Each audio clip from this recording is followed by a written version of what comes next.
मिर्गी के लिए 9 आसान योग। ज्यादातर लोग मिर्गी के बारे में अच्छी तरह से जानते होंगे, लेकिन शायद कम ही लोग जानते होंगे कि इससे कैसे निपटा जाए। इसे गंभीर मस्तिष्क विकारों में गिना जाता है, जो कभी भी किसी को भी अपना शिकार बना सकता है।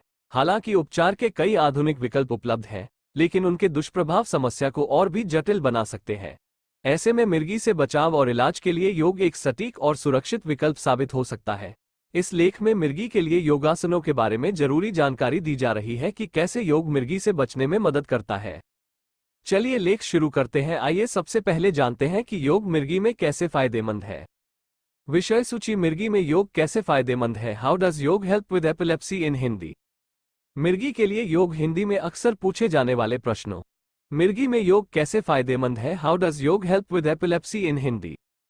मिर्गी एक घातक मस्तिष्क विकार है जिसमें व्यक्ति की तंत्रिका कोशिकाएं प्रभावित होती है और व्यक्ति को दौरे पड़ते हैं।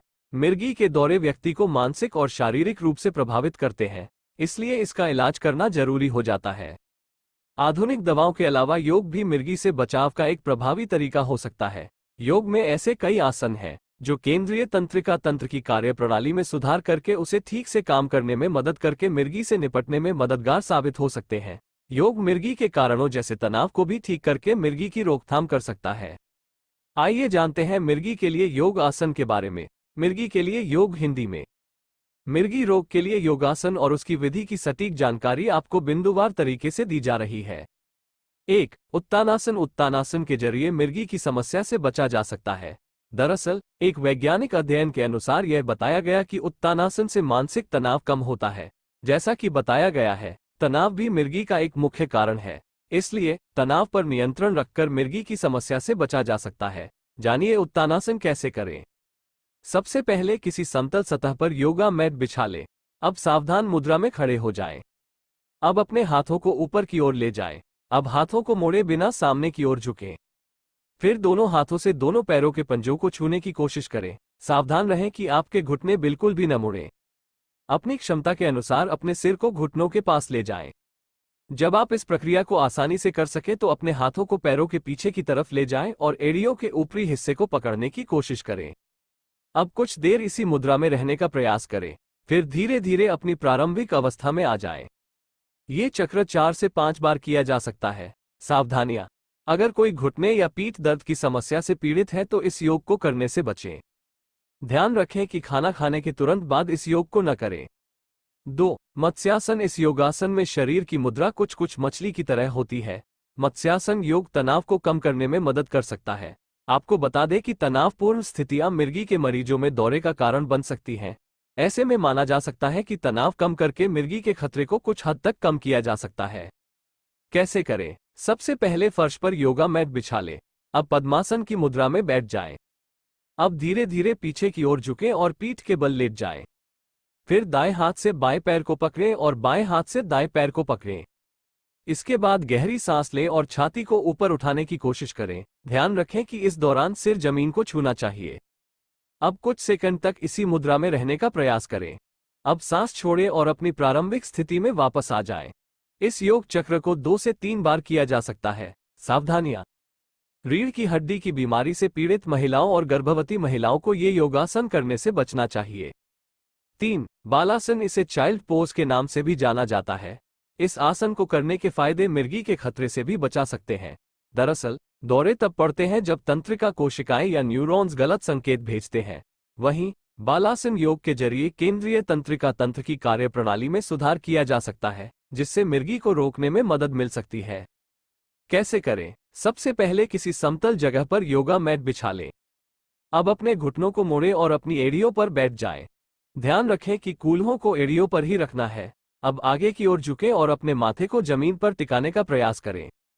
अब अपने हाथों को शरीर के दोनों तरफ से आगे की ओर उठाएं और जमीन पर रखें। इस दौरान हथेली जमीन से चिपकी रहेगी। अब धीरे धीरे जांघों से होते हुए छाती पर दबाव डालें। अब अपनी क्षमता के अनुसार कुछ देर तक इसी मुद्रा में रहें। अब धीरे धीरे उठकर सामान्य स्थिति में बैठ जाएं। इस योग चक्र को लगभग 3 से 5 बार किया जा सकता है। सावधानियां। अगर आपके पेट का ऑपरेशन हुआ है तो ये योग न करें। गर्भवती महिलाओं को भी इस योग को करने से दूर रहना चाहिए। 4. कपोतासन। इसे कबूतर आसन के नाम से भी जाना जाता है। मिर्गी रोग में भी कपोतासन करने के फायदे देखे गए हैं। दरअसल जन्म के समय से ही मेटाबॉलिज्म में खराबी को भी मिर्गी का एक प्रमुख कारण माना जाता है। वहीं कपोतासन मेटाबॉलिक रेट को बेहतर बनाने का काम कर सकता है, जिससे मिर्गी के खतरे को रोकने में मदद मिल सकती है। हालांकि इस पर अभी और शोध की आवश्यकता है। कैसे करें? सबसे पहले वज्रासन मुद्रा में बैठ जाएं। इसके बाद घुटनों के बल खड़े हो जाएं। अब अपने हाथों को सामने से उठाएं और शरीर को मोड़ देते हुए पीछे की ओर ले जाएं। हथेलियों को जमीन पर रखें। इस स्थिति में हथेलियां जमीन से चिपकी रहेंगी और शरीर घुमावदार स्थिति में रहेगा। अब इसी मुद्रा में रहते हुए अपने सिर को एड़ियों के बीच में रखने की कोशिश करें। अब अपने दोनों हाथों से अपने पैरों की एड़ियों को पकड़ें। अपनी क्षमता के अनुसार कुछ देर तक इसी मुद्रा में रहें। अब धीरे धीरे अपनी प्रारंभिक स्थिति में वापस आ जाएं। ये चक्र 2 से 3 बार किया जा सकता है। सावधानियां। योग प्रशिक्षक की देखरेख के बिना इस योग को करने से बचें। रीढ़ की हड्डी की समस्या से पीड़ित लोगों को ये योग नहीं करना चाहिए। 5. पवन मुक्तासन। पवन मुक्तासन एक योग आसन है जो पीठ के बल लेटकर किया जाता है। मिर्गी रोग में यह आसन लाभकारी हो सकता है। दरअसल एक वैज्ञानिक अध्ययन में मिर्गी के मरीजों में दौरे का कारण तनाव को माना गया है। वहीं एक अध्ययन के अनुसार पवन मुक्तासन के नियमित अभ्यास से तनाव को कम करने में मदद मिल सकती है, जिससे मिर्गी के दौरे को रोका जा सकता है। कैसे करें? सबसे पहले किसी समतल जगह पर योगा मैट बिछा लें। अपनी पीठ के बल लेट जाएं और अपने पैरों के बीच की दूरी कम कर लें। अब गहरी सांस लें और अपने पैरों को उठाकर घुटनों से मोड़ लें। अब अपने घुटनों को अपनी भुजाओं से कसकर पकड़ लें। अब सांस छोड़ते हुए घुटनों को छाती के पास लाने की कोशिश करें। अब सिर को ऊपर उठाएं और ठुड्डी को घुटनों से छूने की कोशिश करें। कुछ देर इसी मुद्रा में रहें। अब धीरे धीरे अपनी प्रारंभिक स्थिति में वापस आ जाएं। इस योग चक्र को 3 से 5 बार किया जा सकता है। सावधानियां।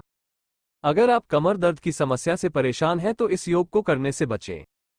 6. अर्ध हलासन। इस योग आसन को करना बहुत आसान माना जाता है, लेकिन इसके लिए जरूरी है कि इसे करने वाले की नियंत्रण क्षमता अच्छी हो। उच्च रक्तचाप को भी मिर्गी के जोखिम कारकों में गिना जाता है। वहीं अर्ध हलासन के जरिए हाइपरटेंशन को ठीक किया जा सकता है। हालांकि मिर्गी के लिए यह आसन सीधे तौर पर कितना प्रभावी होगा, इस पर अभी और शोध की आवश्यकता है। कैसे करें? सबसे पहले एक समतल जगह का चयन करें और उस पर योगा मैट बिछा लें। अब इस योगा मैट पर पीठ के बल लेट जाएं। अब अपने पैरों को सीधा कर लें। फिर अपने हाथों को सामने की ओर ले जाएं और हथेलियों को जमीन पर रखें। इसके बाद धीरे धीरे अपने पैरों को ऊपर उठाएं और 90 डिग्री पर ले आएं। इस दौरान हाथ जमीन से लगे रहेंगे। कुछ सेकंड के लिए अपने पैरों को इसी मुद्रा में रखने की कोशिश करें। इस दौरान ध्यान रखें कि पेट और पैरों की ताकत से ही इस आसन का संतुलन बनाए रखना है। अब धीरे धीरे अपनी पहली स्थिति में वापस आ जाएं। इस योग चक्र को 3 से 4 बार दोहराया जा सकता है। सावधानियां। पीठ दर्द और कमर दर्द से पीड़ित लोगों को इस योग को करने से बचना चाहिए। गर्भवती महिलाओं को ये योग नहीं करना चाहिए। 7. सलंबा शीर्षासन। सलंबा शीर्षासन तनाव को कम करने में भी मदद करता है, जिसे मिर्गी का एक प्रमुख कारण माना जाता है। हालांकि मिर्गी से बचाव में इस योग का प्रभाव कितना लाभकारी है, इस पर अभी और वैज्ञानिक शोध की आवश्यकता है। कैसे करें? सबसे पहले किसी समतल जगह पर चटाई बिछा लें। अब चटाई पर घुटनों के बल बैठ जाएं। अब अपने हाथों को आगे की ओर फैलाएं। अपनी उंगलियों को आपस में फंसा लें और उन्हें जमीन पर रख दें।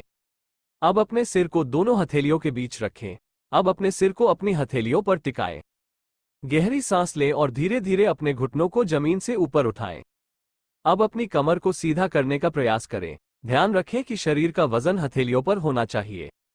अब धीरे धीरे अपने घुटनों को ऊपर की ओर उठाएं और अपने पैरों को आसमान की ओर सीधा करने का प्रयास करें।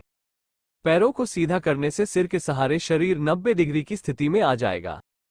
अपनी क्षमता के अनुसार इसी मुद्रा में रहने का प्रयास करें। अगर कोई इस योगासन को पहली बार कर रहा है तो उसे दीवार का सहारा लेना चाहिए या किसी व्यक्ति की मदद लेनी चाहिए। इस योग चक्र को 3 से 4 बार दोहराया जा सकता है। सावधानियां। बिना योग प्रशिक्षक की देखरेख और परामर्श के इस योग को न करें। गर्भावस्था के दौरान भी इस योग को करने से बचें। अगर किसी को इस योग के दौरान चक्कर आ रहा है तो इस योग को करने से बचें। 8. शवासन। मिर्गी से बचने के लिए भी शवासन योग के फायदे देखे जा सकते हैं। इसे शवासन भी कहा जाता है।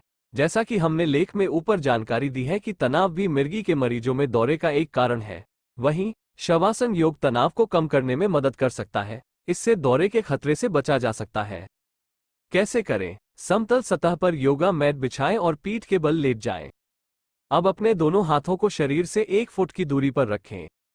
इस दौरान हथेलियां आसमान की ओर रहेंगी। अपने दोनों पैरों को एक दूसरे से 2 फीट की दूरी पर रखें। साथ ही चेहरा भी आसमान की ओर रहेगा। अब आराम से अपनी आंखें बंद कर लें।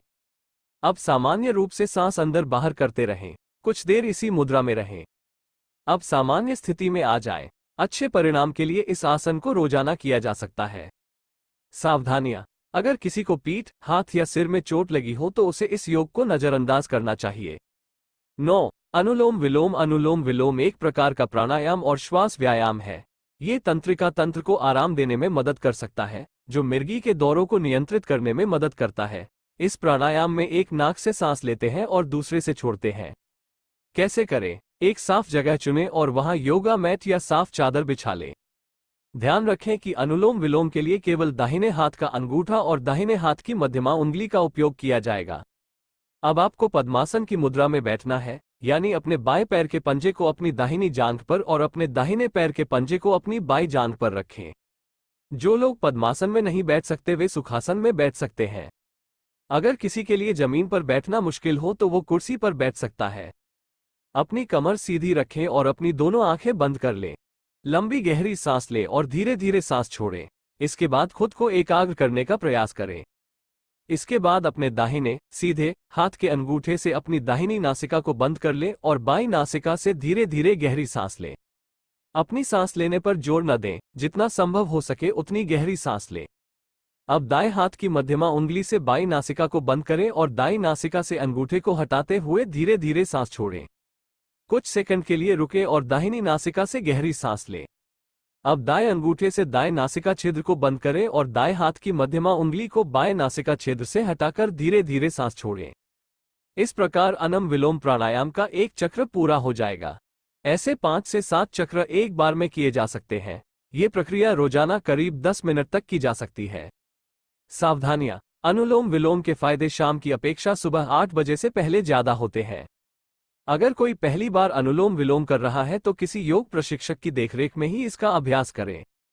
अनुलोम विलोम का अधिकतम लाभ पाने के लिए अपने खान पान का विशेष ध्यान रखें। सुनिश्चित करें कि अनुलोम विलोम करने के चरण सही हों। गंभीर हृदय रोग और रक्तचाप संबंधी रोगों से पीड़ित लोगों को चिकित्सकीय परामर्श के बाद ही इस आसन का अभ्यास करना चाहिए। गर्भवती महिलाओं को भी इस योगासन को करने से पहले डॉक्टर की सलाह लेनी चाहिए। मिर्गी के लिए ऊपर बताए गए योग आसन करने के बाद जब आप सभी आसन कर लें तो शांति पाठ करने की भी सलाह दी जाती है, जिसमें आपको एक मंत्र मिलेगा। सवे भवन्तु सुखिनः सवे सन्तु निरामयाः सवे भद्राणि पश्यन्तु मा कश्चित् दुःख भाग् भवेत्। ओम शांते शांते शांते का उच्चारण करना है। इसके अलावा योग प्रक्रिया के दौरान बताई गई सावधानियों पर भी ध्यान देने की जरूरत है। योग आसनों को ठीक से सीखने के लिए आप एक बार किसी योग प्रशिक्षक के पास भी जा सकते हैं। उम्मीद है कि यह लेख आपके लिए मददगार साबित होगा। अक्सर पूछे जाने वाले प्रश्नों: क्या कपालभाति मिर्गी के लिए फायदेमंद है? हाँ, कपालभाति भी सांस लेने के व्यायामों में से एक है जो तंत्रिका तंत्र को आराम देने में मदद कर सकता है और मिर्गी को कुछ हद तक नियंत्रित किया जा सकता है। मिर्गी के लिए कौन सा ध्यान फायदेमंद है? मिर्गी के रोग में भ्रामरी प्राणायाम के फायदे देखे गए हैं।